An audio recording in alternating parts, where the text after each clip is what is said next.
እንኳን ደስ አላችሁ። ርችት ተኩሱ፣ ጭፈራም ጀምሩ። ድሃ መሆናችን ሊያበቃ ነው። አይኤምኤፍ ተጨማሪ 468 ሚሊዮን ዶላር ሊያበድረን ተስማማ።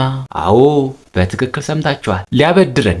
አሁንም አዲስ ዕዳ፣ አሁንም አዲስ ቀለበት። እንዲህ እያልን መበደር ከቀጠልን እኮ በቅርቡ ራሳችን ለአይኤምኤፍ በሊዝ ልንሸጥ እንችላለን። ባለሙያዎቹ ስምምነት ላይ ደረሱ ተባለ። ለካስ መበደር እንዲህ የሚያስደስት ምዕራፍ ነው። አይኤምኤፍ ግን ቅድመ ሁኔታ አለ። ጥብቅ የገንዘብ ፖሊሲ ይላል። ትርጉሙ ሲገባችሁ ግን አያስቅም። ግብር ጨምሩ፣ ወጭ ቀንሱ፣ ባጭሩ ኑሮን አክብዱ ማለት ነው። የሚገርመው ግን ዕዳው በቢሊዮን ዶላር ተራራ ሆኖ እያለ በሌላ 400 ሚሊዮን ብድር ተሳካለን ብለን ስንደሰት ልክ በዱቤ ጠጅ እየጠጣን ሀብታም ነኝ እንደሚል አይነት ሰው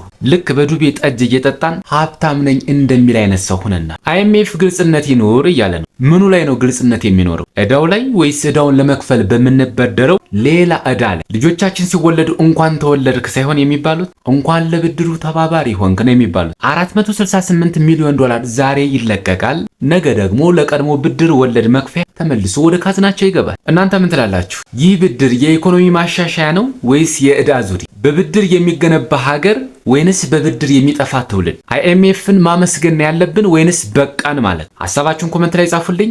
ቪዲዮ እንዲሰራጭ ላይክ እና ሼር አድርጉት። ቢያንስ ዕዳችን በቪው እንክፈል።